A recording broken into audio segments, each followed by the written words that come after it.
오늘 준비한 컨텐츠는 LSM 개발 성공, 그리고 LSM은 어느 정도의 성능을 가졌는가에 대한 이야기입니다. 뭐 사실 이렇게 적긴 했지만 미사일에 대한 이야기는 없어요. 오늘의 주인공은 얘가 아니에요. 이 미사일이 주인공이 아닙니다. 오늘은 이 미사일에 대한 얘기가 하나도 없어요. 그럼 뭐가 있냐? 자, 일단은 LSM이란 무엇인가? LSM은요, 북한의 탄도탄을 막기 위해서 고도 한 30에서 60km 정도 사이에 낙하하는 탄도탄을 막기 위해서 만들어졌습니다. 2015년부터 개발을 시작했고요. 25년 양산에 돌입 예정입니다. 최근에 12월에 개발에 성공했다라고 공식적으로 국방과학연구소에서 발표했죠. 그 다음에 이제 25년부터 양산에 돌입할 예정이고요. 그리고 27년에서 28년 실전 배치가 될 예정입니다. LSM은 그래서 여기에 속하는 탄도탄 방어용 미사일이고요. 일단은 한국형 미사일 방어체계 계획이 KAMD가 있는데, 한국형 장사정포 유격체계, 이거 람드죠. 그리고 그 다음 고도 15에서 20km는 MSM이 방어합니다. 이거 천궁2예요. 그 다음에 이제 천궁3가 개발이 된다고 하는데, 천궁2를 개량해서 범위가 좀 긴 그런 미사일을 만들겠다고 하더라고요. 그래서 거리는 아마 추측상 15에서 한 40km까지 확장되지 않을까, 천궁3는. 그렇게 생각하고 있습니다. 그리고 난 다음에 LSM은 이제 40에서 70km 정도, 그 정도 고도에서 방어를 하고요. 그리고 난 다음에 사드 수준의 LSM2가 지금 개발이 되고 있는데, 그거는 40에서 150km 이 사이의 영역이라고 합니다. 만약에 40에서 150km까지 커버하는 LSM2까지 나온다면 정말로 사드는 퇴역을 해도 될 거예요. 그래서 LSM은 이렇게 방어를 한다라고 하는데, 일단은 저번 영상에 오류가 있어서 그거 먼저 좀 짚고 넘어갈게요. 저번 영상에서 이렇게 설명했잖아요. SM3가 고도를 올려서 상대 탄도탄보다 더 높은 고도로 올라간 다음에 내려 찍으면서 요격한다고 했잖아. 근데 그게 아니더라고요. 실제로는 이렇게 요격합니다. 잘못 알았는데 항공기 요격이랑 똑같은 메커니즘이라고 생각을 했는데 그게 아닌 거야. 왜냐면 항공기 같은 경우에는 이 미사일보다 대공 미사일이 더 빨라요. 그래가지고 더 높은 고도를 유지하고 거기서 찍어 내리는 게 가능해요. 대응 시간도 충분하고. 근데 탄도탄은 그 두 개가 다 안 되잖아. 심지어 우리나라 같은 경우에는 최대한 빨리 요격해야 되기 때문에 시간도 많이 모자라거든요. 그래서 올라갔다 내려올 시간이 없어. 그렇기 때문에 상대 탄이 낙하를 할 때 최단 거리로 빨리 가서 요격을 하는 겁니다. 뭐 여튼 계속 넘어갈게요. 자, LSM이란 무엇인가? 굉장히 어려웠던 개발 과정입니다. 특히 2018년에는 발사가 연기가 2번 됐고요. 그리고 실패를 한 번 했어요. 어쨌든 간에 몇 번의 실패를 거쳐서 24년 12월 3일인데 일단 저는 해군을 좋아하잖아요. LSM은 아마 KVLS 아니면 KVLS2 여기에 아마 실릴 거예요. LSM의 레이더는 뭐냐? 한화 다기능 레이더, 멀티펑션 레이더라고 합니다. 한화 시스템에서 개발한 다기능 레이더예요. 탐지, 추적, 요격 전 과정을 이 레이더 하나로 커버할 수 있어요. 그리고 기술적으로는 최첨단 기술을 적용한 레이더라서 기술적으로만 봤을 때는 상용되고 있는 어떠한 레이더보다 가장 우수합니다. 실제로 사드의 레이더보다 우수하고요. 이지스함의 레이더보다 우수해요. 이 레이더 하나로 커버한다고 지금 제가 얘기를 했잖아요. 그럼 기존에는 레이더 하나로 탐지, 추정, 요격을 전 과정을 커버를 못했냐? 네, 커버를 못했어요. 일단은 탐지, 추정, 요격이라는 프로세스가 있어요. 모든 요격 과정은 탐지, 추정, 요격이라는 프로세스를 거치는데 이거는 이유가 있어요. 지금 제가 이게 항공기로 표현했는데 항공기도 되고 탄도탄도 다 그렇습니다. 왜 이렇게 복잡한 레이더를 조합해가지고 요격을 시도하냐? 이유는 이래요. 주파수의 특성 때문에 그래요. 주파수가 낮잖아? 그러면 넓게 멀리 퍼지고 대략적인 정보를 제공할 수 있어요. 대신에 반사돼서 들어오는 정보는 되게 정확한 정보는 아니에요. 부정확한 정보만 받아요. 반대로 X밴드, 그러니까 주파수가 높을 경우에는 굉장히 좁은 영역만 볼 수 있고요.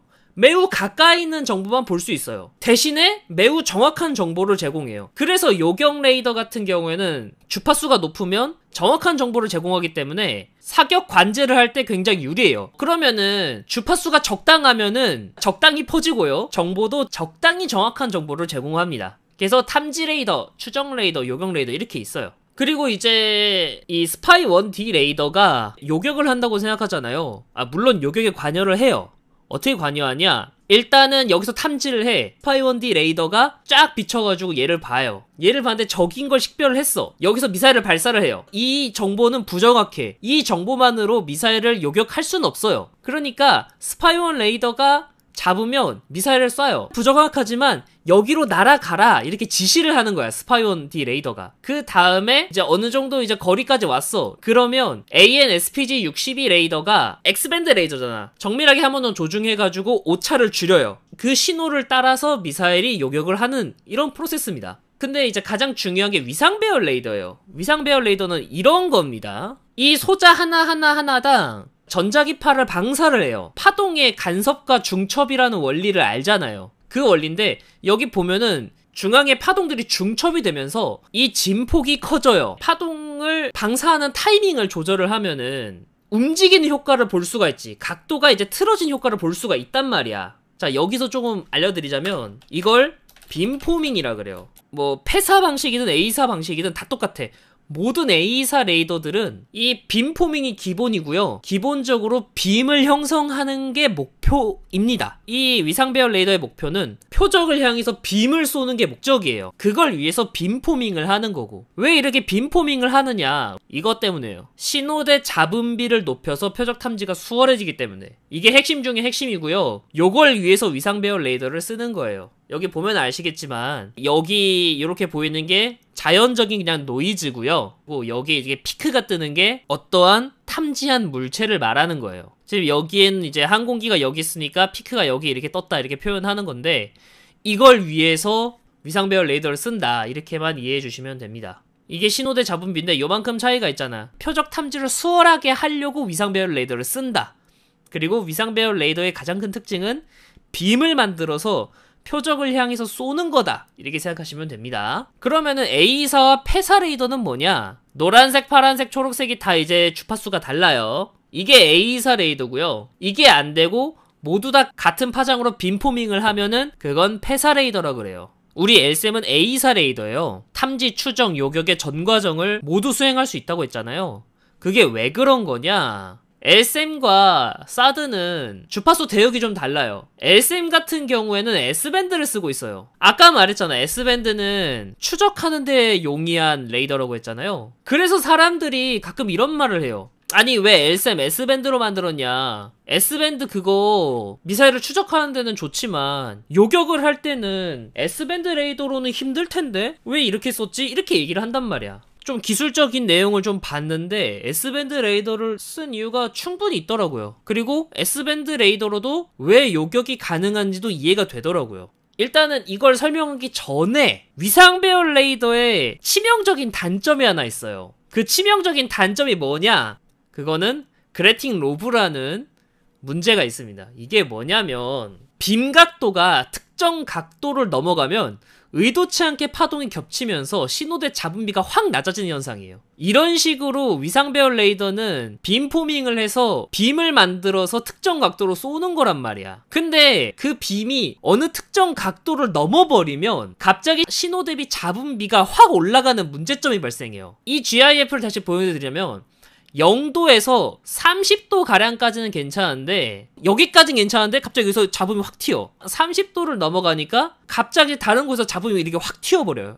그리고 이제 60도에서 100도를 넘어가면은 원래 이제 빔 폭을 유지를 해야 되는데 빔 폭이 확 늘어나는 이런 이제 답답한 현상이 벌어진다. 이게 이제 위상배열 레이더의 문제인데 이게 1세대 위상배열 레이더들의 공통적인 문제점입니다. 1세대 위상배열 레이더들은 이 빔각도를 제한해야 했어요. 이 빔각도 제한을 안 하면 갑자기 신호대 잡음비가 확 튀면서 레이더를 제대로 못 쓰니까 이 이유 때문에 종래 이지스함들이 탐지까지는 되는데 유도가 힘들었어요. 뭐 여튼 1세대 위상배열 레이더의 문제점은 빔 각도가 제한되어 있습니다. 그래서 빔 생성 숫자도 제약이 커요. 1세대 위상배열 레이더는 한 면당 빔을 4에서 5개 정도밖에 못 만들어요. 우리 흔히 이지스함이 동시 교전 능력이 16에서 20개 정도라고 하잖아. 그게 이유가 뭐냐? 한 면당 빔을 만드는 게 4에서 5개 정도밖에 안 되기 때문에요.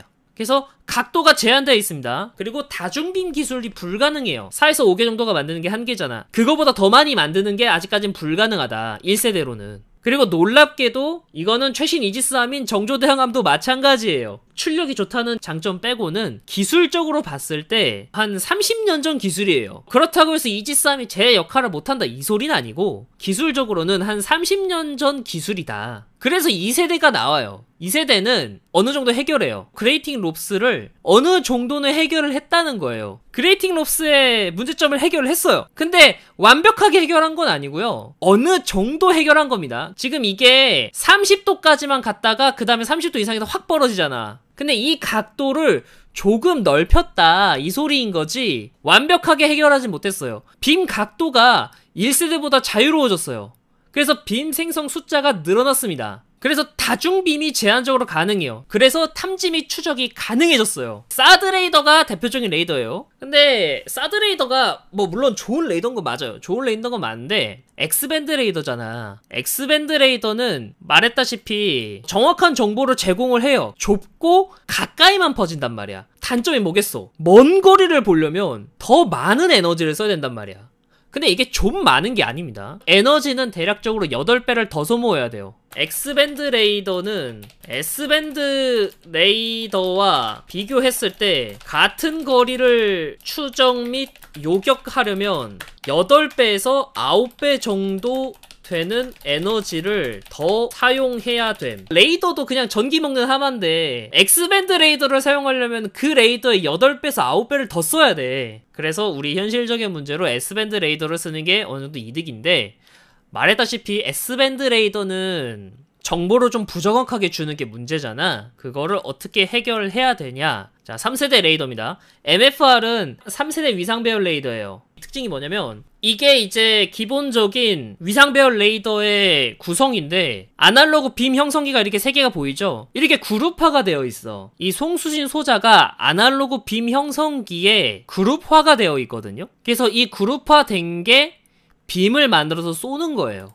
근데 이게 단점이 뭐냐면 딜레이가 발생해요. 하나면 문제가 없는데 다양한 송수신 소자 안테나들이 엮여 있잖아. 얘네들한테 받은 정보를 취합을 해야 돼요. 이게 첫 번째 문제고, 그리고 두 번째로 빔 각도가 제한되고. 그래서 이런 방식이 생겼습니다. 요거 하나를 전부 다 개별 컨트롤을 하게 해가지고 들어오는 정보를 취합하면은 될 텐데 라고 생각을 한 겁니다. 빔 각도가 1세대는 물론 3세대 위상 배열 레이더는 빔 각도가 훨씬 더 자유로워졌고요. 빔 생성 숫자도 늘어났어요. 그러니까 우리의 목표는 이런 데이터를 만드는 거잖아. 근데 그 빔끼리도 중첩을 시켜서 표적을 보면 이 신호대 잡음비가 훨씬 더 튀겠죠. 이게 어떤 효과를 가지냐? 신호대 잡음비가 커지면 표적의 데이터의 정확도, 신뢰도가 올라가는 것과 같은 효과를 보입니다. 그래서 S밴드 레이더로도 표적을 탐지 및 요격이 가능하단 소리예요. 그게 제한적으로 가능했던 게 2세대 레이더고 그게 아예 불가능했던 게 1세대 레이더예요. 3세대 레이더부터는 2세대보다 훨씬 더 이제 빔을 더 세밀하고 더 신호대 잡음비를 높일 수가 있다고. 그래서 MFR 레이더가 기대가 되고요. SM2 나올 때가 기대가 되는 거예요. 결론은 뭐냐? MFR은 3세대 위상 배열 레이더로서 기존 레이더들보다 훨씬 첨단 기술이 많이 녹아있는 레이더이다. 그래서 앞으로 나올 SM2도 MFR 방식일 텐데 매우 기대가 크다. 근데 이거 기술이 군사 기술을 생각하잖아. 이거 군사 기술 아니다? 이거 어디서 많이 나오냐면 이거 통신 기술이에요, 사실은. 우리가 쓰고 있는 와이파이도 위상 배열 레이더입니다. 이 생각보다 이게 알고 보면 통신 기술임. 그래서 미국이 중국산 통신 장비들을 그렇게 제재하나? 합리적인 추측입니다. 오늘 방송 여기까지고요. 재밌게 보셨다면 좋아요와 구독, 멤버십 가입 좀 해주시면 정말 감사하겠습니다. 오늘 정말 고생하셨습니다. 감사합니다. 안녕! 끝.